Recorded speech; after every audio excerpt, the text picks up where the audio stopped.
Assalamualaikum warahmatullahi wabarakatuh. Waalaikumsalam warahmatullahi wabarakatuh. Waalaikumsalam warahmatullahi wabarakatuh. Boleh perkenal dong, nama saya siapa? Perkenalkan, nama saya Said Abdul Rahman, mahasiswa baru Ekonomi Islam 2024 ya. Namaku Muhammad Ramazil Gofar dari Prodi Pendidikan Bahasa Arab S1 Universitas Negeri Malang.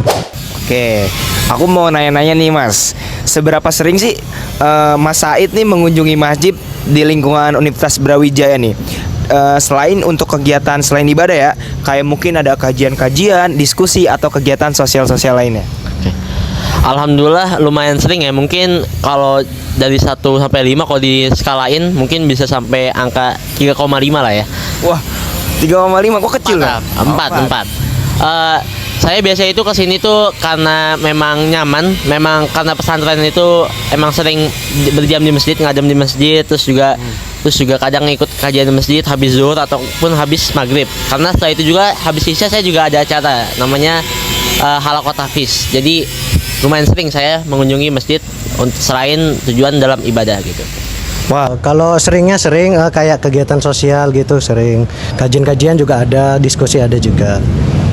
Wah, berarti keren juga ya, di zaman sekarang masih banyak kegiatan-kegiatan yang kayak gitu ya. Padahal udah di zaman era seperti saat ini. Oke, aku pertanyaan selanjutnya ya.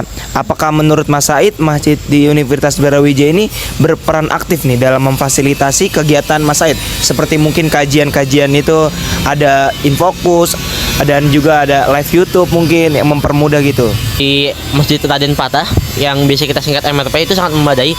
Petugas MRP itu untuk selalu kalau ada kegiatan untuk selalu live, misal Instagram ataupun YouTube.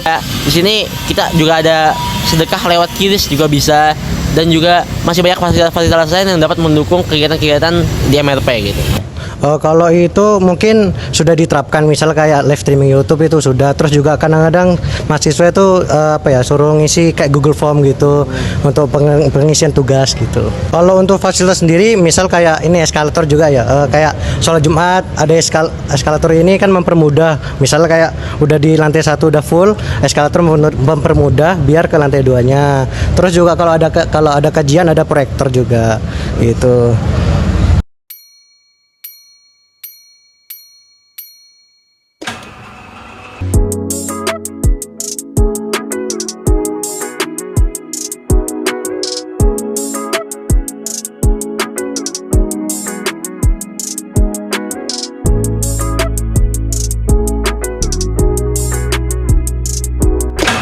Selanjutnya udah nggak berasa kita ngobrol-ngobrol, sekarang kita dekat di pertanyaan terakhir nih Mas Said.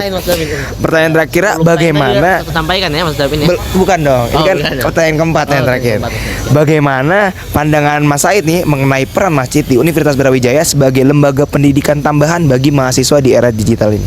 Sudah sangat mendukung lembaga pendidikan informal, seperti setiap kajian Senin dan Kamis itu sebelum maghribnya itu selalu ada kajian-kajian yang akademis seperti misalnya terkait psikologis, terkait kesehatan, dan terkait misalnya ekonomi syariah, itu selalu ada di setiap Senin dan Kamis. Digital ini perannya sangat penting ya, soalnya kan untuk dakwah juga kan, masjid itu sebagai tempat dakwah kedua lah, atau bisa jadi pertama.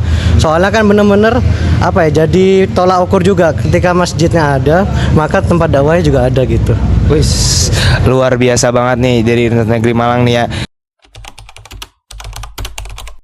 Untuk kegiatan-kegiatannya memang kita dari awal berbasis pelayanan Allah, dan semua kegiatan itu juga kita berikan salah satu kegiatannya yaitu tujuannya adalah untuk membantu membina civil pendidikan. Misalnya pada hari Senin ya, kegiatan pendidikannya akli ya, itu ada kajian dulu ya, kajian dulu sama kismalah itu kajian setelah menjelang maghrib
Saya sebagai ketua takmir masjid Indonesia Wisma yang tergabung di dalam Dewan Masjid Indonesia Kota Malang dan Asosiasi Masjid Kampus Indonesia Wilayah Jawa Timur menyampaikan bahwasannya Masjid Indonesia Wisma adalah masjid kampus yang memiliki visi misi dengan tujuan masjid kampus menjadi masjid peradaban, masjid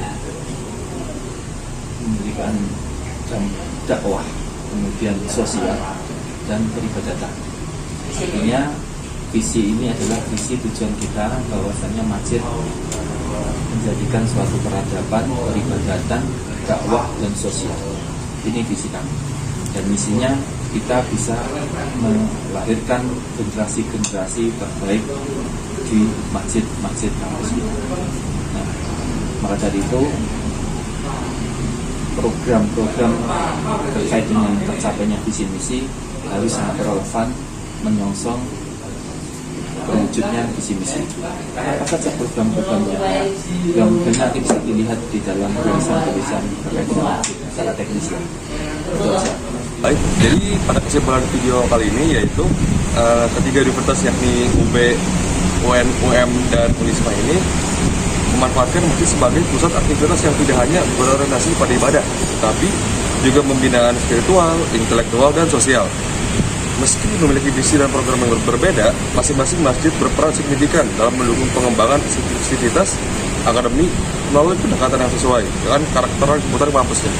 Nah, yang pertama, UB itu memiliki pendekatan inklusif dengan fokus pada toleransi, pembahasan tema-tema relevan, dan kesehatan mental ke mahasiswa.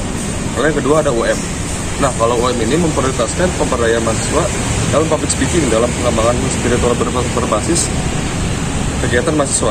Nah, yang terakhir ada Unisma.